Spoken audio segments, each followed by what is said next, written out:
Ẹ káàsán gbogbo ẹ̀yin ènìyàn wa. Ó ti ṣẹlẹ̀. Ó ti ṣẹlẹ̀ o. Mo kí wa níbikíbi tí a bá wà. Ibikíbi tí ẹ bá ti ń gbọ́ ohùn èmi ọmọ yín olólùfẹ́ yín tòótọ́ Àkàlàmàgbò TV. Ṣé mọ̀ bá ṣe ń sọ lórí ìkànnì? The platform where we speak truth to power. Àwa ibi tá ti ń bọ̀wọ̀ fún àgbà, tá ti ń bọ̀wọ̀ fún àṣà àti ìṣe ilẹ̀ wa, òun ni orí ìkànnì Àkàlàmàgbò TV. Ẹyẹ méjì ò kì í jàṣà. Èmi ọmọ yín mo tún ti dé o. A ò ní kólóko máa roko, a ní kólódò máa rodò. Wọ́n ní pánsá òfúnra, pánsá já sínú àjà òfúnra àjájì. Ìwọ onílé yìí o, bí ò bá ṣọ́ra, olè ní òkò lọ o. Ìwọ tó ń wò mí, gbogbo etí tó ń gbọ́ mi, olè ò ní kó yín lẹ́rù lọ. Ẹrù yín ò ní dẹrù olè o, kò dẹ̀ ní dẹrù àwọn ajínigbé. Ṣùgbọ́n ó ti ṣẹlẹ̀ ní ìlú Oǹdó. Ẹ̀yin bàbá ẹ̀yin ìyá, wọ́n ní igi gogoro máa gún ni lójú òkèkè láti ń dọ̀jì ẹ̀. Ẹ̀yin àgbà ti bọ̀, wọ́n ti sọ pé ó ń bọ̀ àwọn náà dẹ́ẹ̀dẹ́ láyé àtijọ́. Ìjà mójútó. Fúlàní. Fúlàní ti pa Ọ̀sẹ̀ local government APC chairman. Wọ́n ti pa Clement Ọládàpọ̀ Òjó.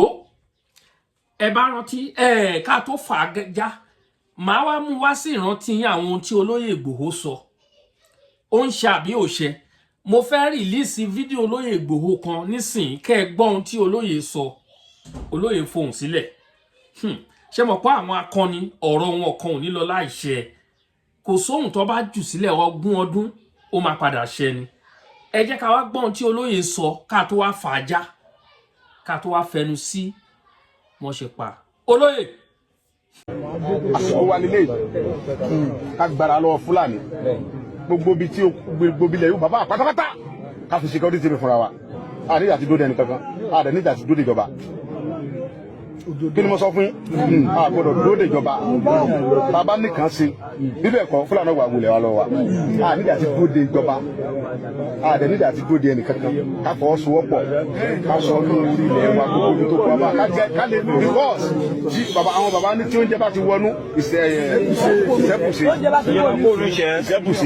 àwọn bàbá náà sọ bẹ́ẹ̀ ohun tó jẹ́ bá ti kó ònú ìṣẹ́ ti bùṣe ókè náà ó jẹ wọlá nílẹ̀ Yorùbá ń sìn sáni lóko sáni lódò sáni lọ wọ́n máa ń pa àwọn bàbá wa lẹ́kìtì wọ́n náà kó sọ́jà wa bẹ́ẹ̀ àwọn sọ́jà tó yẹ pé nígbà tí Buhari wà ń bẹ̀ tó ti fún àwọn Boko Haram ní amnesty 5,000 tó ní kàn wọnú oko yẹn lọ tí wọ́n ti ń ṣe ohun tó wù wọ́n á kó wọn sínú sọ́jà olóòfin wọ́n á kó wọn sínú sọ́jà kó wọn sínú gbogbo ẹ̀ àwọn náà ni wọ́n á rán kó wá sékìtì nídìí wọn àwọn ọmọ Yorùbá fúnra wa táwọn bàbá wa bá ti fọwọ́sowọ́pọ̀ pẹ̀lú wa a ti ṣètò yẹ ká ṣe Fúlàní oko lórí ilẹ̀ wa ara ìdá oko wa bàbá ti wá lé wọn kó òun oko wa tán táwọn ará ìdàkọ a wá sọ pé next step kí ló tó kù step by step lọ́rọ̀ ilé ayé ẹjẹ àfọgbọ́n jagun àkọ́kọ́ lé Fúlàní kó òun oko wa Tinubu wa ó mọ̀ tálàfẹ́ ọ sí wà ń bẹ̀ tálàfẹ́ bá ti wà ń bẹ̀ àwọn sọ pé ó kìkì lọ́kàn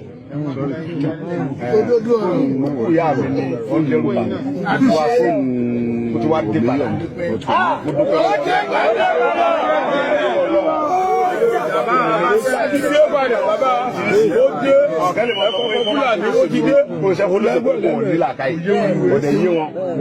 èèyàn mọ̀ ṣẹ́fọ́ olóṣèlú ọmọ wẹ́ ni ẹ̀ olóṣèlú bá ń ṣiṣẹ́ bá ń ṣẹ́fọ́ olóṣèlú àwọn tó ń ṣẹ́fọ́ olóṣèlú kọ́ pààyàn kò sí tó ṣe wọn pépà ò ní gbé pépà tó bá gbé ọ̀daràn bọ̀ tí Sunday bá gbá ẹ̀ létí nísìnyí wọ́n sáré fa ara pé ẹ lọ mú wa eléyìí tí wọ́n ń wò mí yìí wọ́n ń dẹ mí ni pé ẹjọ́ sòkú yẹ̀ tán káwọn gbèsè tó fẹ́ gbé màá dẹ̀ gbé gbèsè.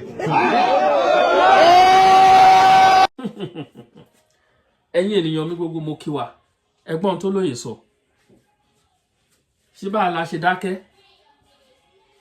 mo ní kẹ́ ẹ̀yin gbogbo ẹ̀yin sọ̀rọ̀sọ̀rọ̀ ayé gbogbo ẹ̀yin bàbá yèyé gbogbo ẹ̀yin olólùfẹ́ gbogbo ẹ̀yin oníkọ́mẹ̀tì àtàwọn ẹ̀yin oníkọ́mẹ̀tì ìdùnnú àtàwọn oníkọ́mẹ̀tì ìsọnù mo dúpẹ́ lọ́wọ́ gbogbo yín ṣùgbọ́n gbogbo ẹ̀yin tẹ́ ń wá sórí ìkànnì tẹ́ ń sọ̀rọ̀ sí olóyè Ìgbòho ẹ ṣọ́ra dẹ́dẹ́ mìíràn họ ẹ ṣọ́ra yín ẹ jẹ́ ká fi ọ̀rọ̀ ojú sùnùkọ̀rọ̀ torí èmi mọ̀ pé ojúlówó ọmọ Yorùbá kan ò lè bú olóyè Ìgbòho kí ni mo sọ ẹ̀yin ènìyàn mi ojúlówó ọmọ Yorùbá kankan kò lè máa sọ̀rọ̀ kàǹfàṣà ọ̀rọ̀ òdì sí olóyè Ìgbòho pẹ̀lú àwọn iṣẹ́ akọni àwọn ìgbésẹ̀ tí arákùnrin yìí ti gbé bẹ́ẹ̀ ni Olóyè is coming back for all the Fulani in Yoruba land.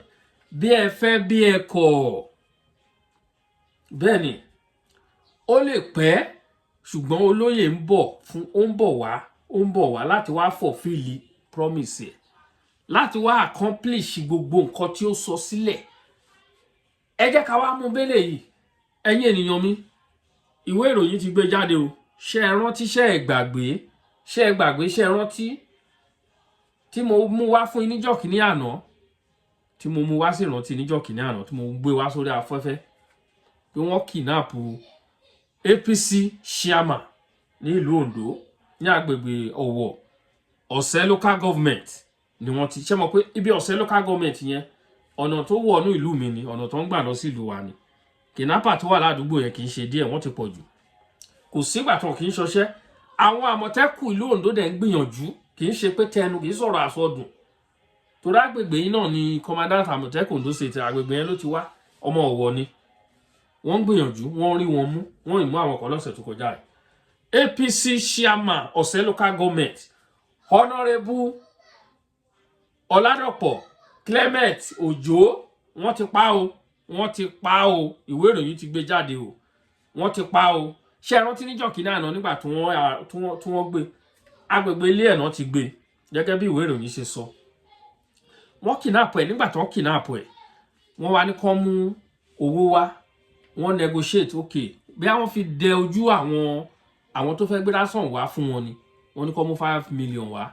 Oye tí wọ́n kàn fẹ́ ní kàn tẹ́lẹ̀, is it not 10 million or 100 million? Okay, ẹ jẹ́ ká ṣáà mú bá summarize. Mo gbàgbé kí padà lọ́wọ́ ròyìn yẹn torí mo kọ́kọ́ kà á, mo wá gbàgbé nínú fídíò tí mo kọ́ ṣe náà torí a gbọ́dọ̀ máa yàn kọ́rọ̀ wá lè kọ́ má rò pé bóyá kàn ń parọ́ ni. Ẹ lọ wo ìwé ìròyìn lórí Sahara ẹ rí ń bẹ̀, ó wà ń bẹ̀, ó jáde, àwọn ìwé ìròyìn ti gbé. Ẹ mọ̀ tó bá nínú jẹ́ bẹ̀, wọ́n wá ní kọ́ mú lásán, wọ́n gbà táwọn tó gbé lásán débẹ̀, wọ́n wá kidnap àwọn méjì yẹn náà, àwọn méjì tó gbé owó lọ tó fẹ́ lọ gbé fún wọn pẹ̀lú gbogbo àwọn nǹkan tí wọ́n kà sílẹ̀. Ẹ mú gbá wá o, ẹ mú magi wá, ẹ mú ṣáná wá, ẹ mú gbogbo ẹ̀ wá, kọ́ mú wọn wá. Wọ́n dẹ̀ kidnap àwọn náà, wọ́n wá ní kọ́ lọ mú 30 million each ni wọ́n ní kọ́ lọ mú wá. 30 million each. At the end of the day, wọ́n release àwọn méjì tó kù, wọ́n di APC chairman hostage sínú dungeon wọ́n dì mú síbẹ̀. Ìròyìn fi tẹ̀ wá lọ́wọ́ sìn wípé wọ́n ti pa APC chairman. Ọmọ Yorùbá kan ti lọ o. À ń lé sí àbí à ń rẹ̀ sí. Ẹ̀yin ènìyàn mi, ẹ tẹ̀ sí comment section. Gbogbo wa ló máa ẹ̀yin ènìyàn wọ̀nyí ṣẹlẹ̀ ní ẹlẹ́ẹ̀fẹ́ gbọ́ ẹ̀fẹ́ gbà. Ẹlẹ́ẹ̀fẹ́ gbọ́ ẹ̀fẹ́ gbọ́rọ̀ sí wa lẹ́nu. À ń kígbe. Ààrẹ ní kankan kó support wa.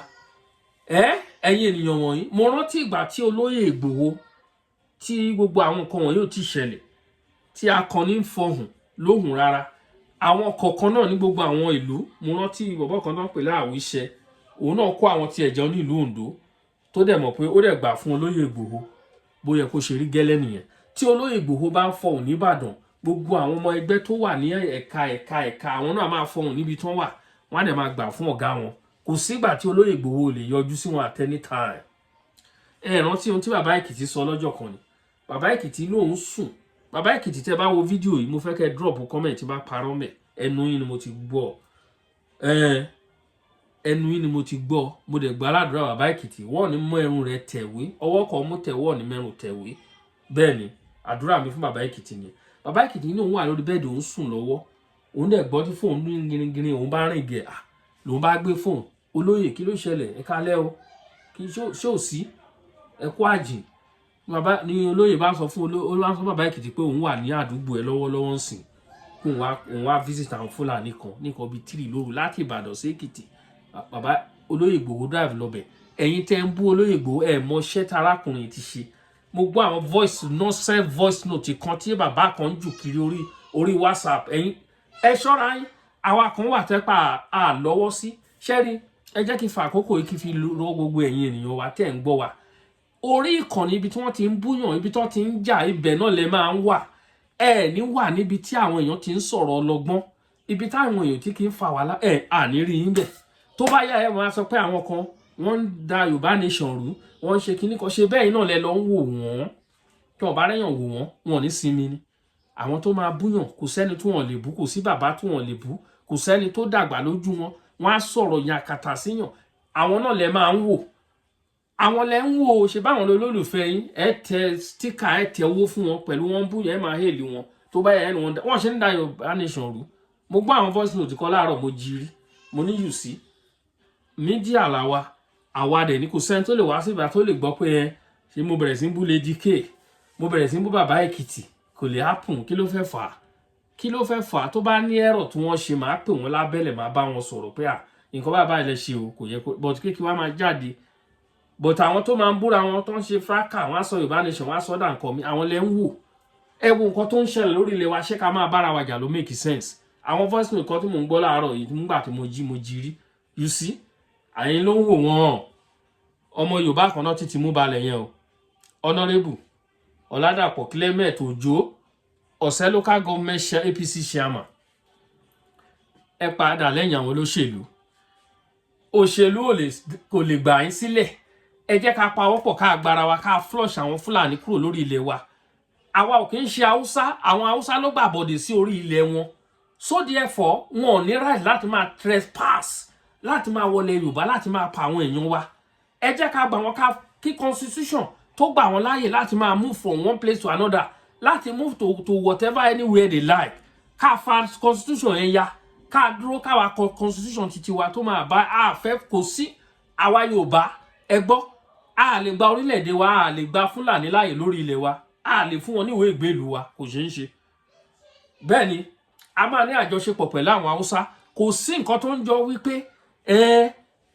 tẹ́tọ́ bá ti ní ìwé ìgbélùú lè gbé níbi tó wù kò sí nǹkan tó ń jẹ́ bẹ́ẹ̀ oko kì í jẹ́ ti bàbá àtọmọ kó má làálàá enough is enough bẹ́ẹ̀ ṣe ń pa wá lójoojúmọ́ ó ti tó gẹ́ ìròyìn tó bà nínú jẹ́ ṣe ẹni tó pa yín sí ṣé kò lọ́mọ ó láya ó ní mọ̀lẹ́bí sílé ó sọ wọ́n di wọ́n ti sọ wọ́n di in fact wọ́n ti sọ mọ̀lẹ́bí sí ilé ti di nǹkan míì ó lè jẹ́ òun ní ògo ìdílé yẹn sí wọ́n sọ lé dilé ahoro kí ló ti kù kí ló ti kù kí la fẹ́ kí la àti sọ ẹ̀kọ́ ẹ ò gbọ́ afọ̀fọ̀fọ̀ ẹ̀kọ́ ẹ ò gbà òun náà ló ń ṣẹlẹ̀ ń sìn o ó ti ń kàn ilé ẹyọ kọ̀ọ̀kan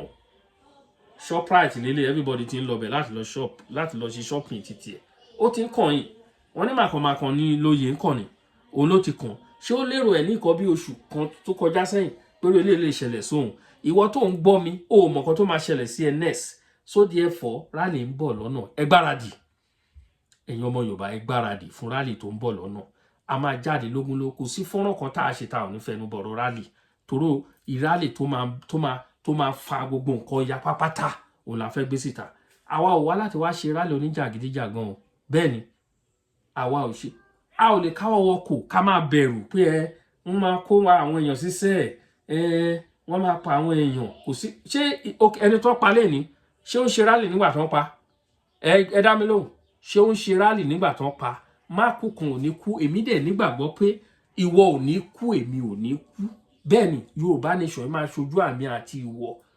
bẹ́ẹ̀ ni kò sí ẹni tó bá sọ pé ìwọ tó ń gbọ́ mi tó ń wò mí á kú ẹni náà lágbá kù tiẹ̀ kù enough for this enough ọmọ kan ti lọ wọ́n ti pa ẹnìkan lé nísìn ọmọ Yorùbá torí pé wọ́n ṣòṣèlú wọ́n fẹ́ jẹ kò sí olóṣèlú kan tó fẹ́ sọ fún pé òun lọ ṣe òṣèlú nílẹ̀ Nàìjíríà lẹ́ni tó mọ́ ilẹ̀ ìní tó mọ́ kó fẹ́ lọ ṣe òṣèlú nítorí àwọn ará ìlú bí kò ṣe pé you are going there because of your pocket ẹ lọ síbẹ̀ ni nítorí because of your own selfish interest òun náà ló ti délẹ̀ ń sin o gbogbo ẹ̀yin tó kù tẹ́ ṣe ń ṣe honourable tẹ́ ń ṣe káàkiri àfi kẹ́ máa rìn lórí ilẹ̀ àfi kí ẹ máa rìn ilẹ̀ Yorùbá máa mú gbogbo yín ní ẹyọ kọ̀ọ̀kan níṣẹ́ ẹ gbọ́ ẹ ti gbígbọ́ ṣe aláìgbọ́ ẹ ń gbọ́ ẹ fi gbígbọ́ ẹ fi ń ṣe aláìgbọ́ ẹ wo ẹ ní wo tán fíìmù tó gùn ní ilé tó wà nílẹ̀ tẹ́ bá lè ní pa ọ̀pọ̀ kẹ́ fọwọ́sowọ́pọ̀ mọ́ wa káàjọ fight nǹkan tó wà nílẹ̀